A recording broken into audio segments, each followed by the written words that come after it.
আসসালামু আলাইকুম প্রিয় দর্শক শ্রোতা, দেশ বন্ধুদের পক্ষ থেকে সবাইকে স্বাগত জানাচ্ছি আজকের আলোচনায়। আজকে আলোচনা করব বাংলাদেশে প্রবাসীদেরকে নিয়ে, যারা প্রবাসে আছেন, যারা বিদেশে আছেন চাকরির সুবাদে, যারা মিডল ইস্ট, ইউরোপে, অস্ট্রেলিয়া বা আমেরিকাতে আছেন। তারা হয়তো বা তার ফ্যামিলির অভাবনাটনের জন্য বা তাদের আর্থিক স্বাবলম্বী করার জন্য তারা বিদেশে আসেন। বাংলাদেশে অন্তত পক্ষে 1 কোটিরও বেশি মানুষ বিদেশে আছেন, অবস্থান করতেছেন চাকরির জন্য।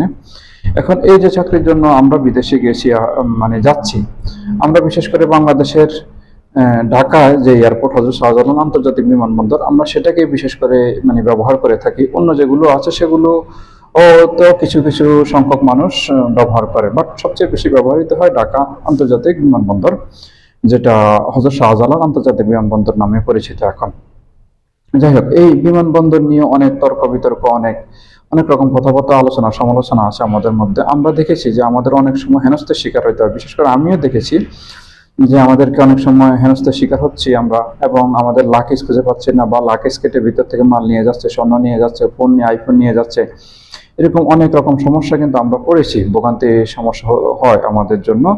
এবং অনেক সময় দেখা যায় যে ফ্যামিলিতে আমরা কেউ একজন বিদেশে যাচ্ছে, তার সাথে 2জন লোক আসছে, তারা বসার জন্য জায়গা পাচ্ছে না, বাইরে দাঁড়িয়ে আছেন, সে যে প্যাসেঞ্জার সে ভিতরে চলে গেছেন, বাইরে যে দাঁড়াবে সেরকম কোনো ব্যবস্থা নেই।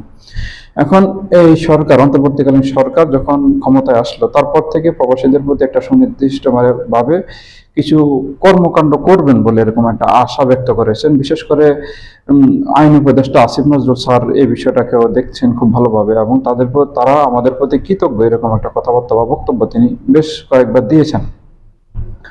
তো এখন যেটা করতেছেন, আমাদের জন্য একটা প্রবাসী লাউঞ্জ করেছেন, যেটা হলো প্রবাসীরা যখন বিদেশে যাবেন, যাওয়ার জন্য যারা কিছু সময় হাতে নিয়ে আগে বের হন, বের হওয়ার পরে যে এয়ারপোর্টের ভিতরে ঢুকলে তারা কোথায় বসবেন? প্রবাসীরা এখানে তো অনেক রকম মানুষ আসা যাওয়া করে, যেমন কূটনীতিক পাসপোর্টে অনেকে যায়, কেউ ডাক্তার দেখাতে যায়, কেউ বিজনেসের জন্য যায়, আবার কেউ চাকরি করতে বা বিদেশে কাজ করার জন্য যায়। এখন বিদেশে কাজ করার জন্য যে লোকগুলো যায়, সেই লোকগুলো কিন্তু বাংলাদেশের প্রত্যন্ত অঞ্চল থেকে আসেন। তারা কিন্তু এয়ারপোর্টের অনেক কিছু তারা চিনেন না, চিনা জানা না থাকে না, হঠাৎ করে আসেন।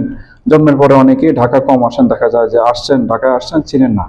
তো যাই হোক, তারা যখন আসেন, তারা একটা নির্দিষ্ট স্থানে বসবেন, তারপরে সেখান থেকে তাদেরকে যে কোনো তথ্য জানতে পারবেন, তারপর সেখান থেকে তারা তাদের নির্দিষ্ট সময় তাদের গন্তব্যে যাওয়ার জন্য ফ্লাইটে করে চলে যাবেন। এরকম একটা, এটাও কিন্তু অবশ্যই আমাদের জন্য একটা সুবিধা, বা আমাদের দিকে যে একটা সুদৃষ্টি দিয়েছেন এই অন্তর্বর্তীকালীন সরকার, সেটা কিন্তু অবশ্যই আমরা কৃতজ্ঞ।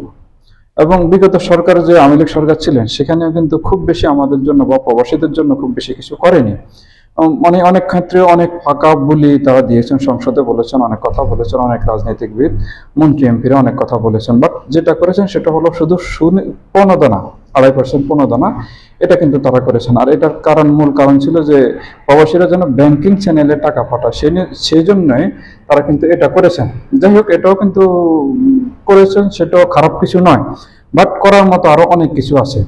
আজকে সেই কথাটা বলার জন্য এই ভিডিওটা করতেছিলাম। করার মতো আরো অনেক কিছু আছে, যেমন প্রবাসী লাউঞ্জ এটা করেছেন, এটাও কিন্তু খুব বেশি আমাদের জন্য প্রয়োজন ছিল না। আমাদের জন্য প্রয়োজন ছিল কি কি, সেই বিষয়গুলো নিয়ে আজকে কথা বলবো।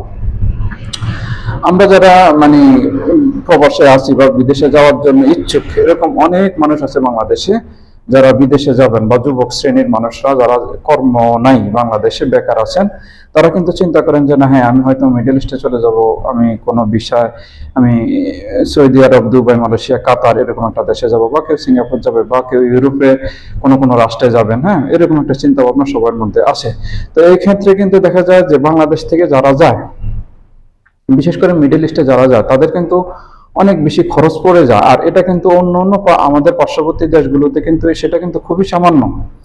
আপনি ভারত বলেন, শ্রীলঙ্কা বলেন, ভুটান বলেন, নেপাল বলেন, পাকিস্তান বলেন, অন্য যে কোনো দেশ থেকে আপনি যে টাকা সৌদি যাচ্ছে, কুয়েত যাচ্ছে, কাতার যাচ্ছে, হ্যাঁ, মালয়েশিয়া যাচ্ছে, সে তুলনায় অন্তত 4 থেকে 5 গুণ বেশি টাকা বাংলাদেশের দালালরা নেয়। এখন সেই ক্ষেত্রে কিন্তু আমাদের সরকারের অনেক কিছু করার আছে, বা এজেন্সিগুলো যেগুলো আছে, তাদের সাথেও কিন্তু আলোচনা করা যেতে পারে, এবং যে দালালগুলো এই কাজগুলো করতেছে তাদের বিরুদ্ধে পদক্ষেপ নেওয়া যেতে পারে। এবং বাংলাদেশের যে এম্বাসিগুলো আছে প্রত্যেকটা দেশে, সে এম্বাসিগুলোর কিন্তু কর্মকাণ্ড বা তাদের কিন্তু সেবার মান খুবই খারাপ। বিশেষ করে প্রবাসীদের জন্য, সেই ক্ষেত্রেও কিন্তু এই জিনিসটার দিকে দৃষ্টি দেওয়া উচিত আমি মনে করি। এবং যারা প্রবাসে দেখা যায় যে পাসপোর্ট রিনিউয়াল করেন বা অন্য অন্য আনুষঙ্গিক কাজে দূতাবাসে যান, তাদের সাথে কিন্তু ভালো কোনো আচরণ করা হয় না। এই এই এই অভিজ্ঞতার শিকার কিন্তু আমি নিজেও।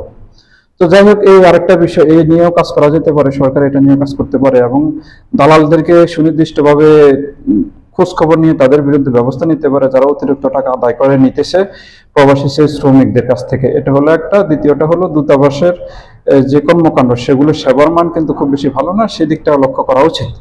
এবং প্রবাসে দেখা যায় যে অনেক মানুষের মৃত্যু হয় অনেক অনাকাঙ্ক্ষিত ভাবে, সে লাশ আনতে পারে না টাকার জন্যে।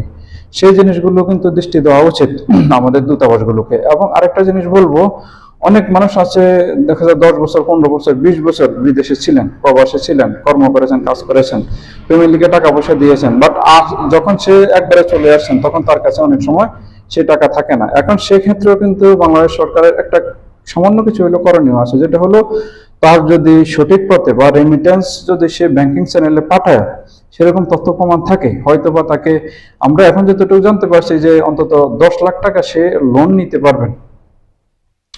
10 লাখ টাকা সে লোন নিতে পারবেন। সেটা হলো সে যদি প্রবাসে সেই জিনিসগুলো দেখেন, তার পাসপোর্ট দেখাতে হবে, লিগ্যাল ভাবে বৈধতা দেখাতে হবে, এবং সে যে ব্যাংকিং চ্যানেলে টাকা পাঠিয়েছেন সেগুলো দেখাতে পারেন, সঠিক তথ্য দিতে পারেন, তাহলে হয়তো তার জন্য এটা আছে। এটা, এই জিনিসটা কিন্তু আরেকটু সহজ করা যেতে পারে। তাহলে হয়তো দেশে এসে প্রবাসীরা কোনো একটা কর্ম, কোনো একটা ব্যবসা শুরু করতে পারবে এবং সুন্দরভাবে তাদের জীবনটা কাটাতে পারবে। এই জিনিসটা যে, মানে এই যে জিনিসগুলো আছে সুনির্দিষ্টভাবে যদি খেয়াল করে, তাহলে আমাদের প্রবাসীরা যারা 1 কোটিরও বেশি প্রবাসী আছেন, তাদের জন্য কিন্তু এটা অনেক বড় একটা মানে পদক্ষেপ আমি বলবো এই সরকারের পক্ষ থেকে। আর অন্য বিগত যে সরকার ছিল, তারা যেটা করেছে সেটা হয়তো মানে রাজনৈতিক কারণে করেছে বা অন্য অন্য কারণে করেছে, সেটা আর বলবো না, সেদিকটাও যাবো না আজকে। তবে আমাদের এই সরকারের, অন্তর্বর্তীকালীন সরকারের প্রতি মানুষের প্রত্যাশা বা বিশেষ করে প্রবাসীদের প্রত্যাশা অনেক বেশি। সেই তুলনায় যদি অন্তত পক্ষে সামান্য কিছু এতটুকু কাজ করতে পারে, এটা কিন্তু মানে এই যে আমি বললাম, এর বাইরেও অনেক অনেক কাজ আছে করার মতো প্রবাসীদের জন্য।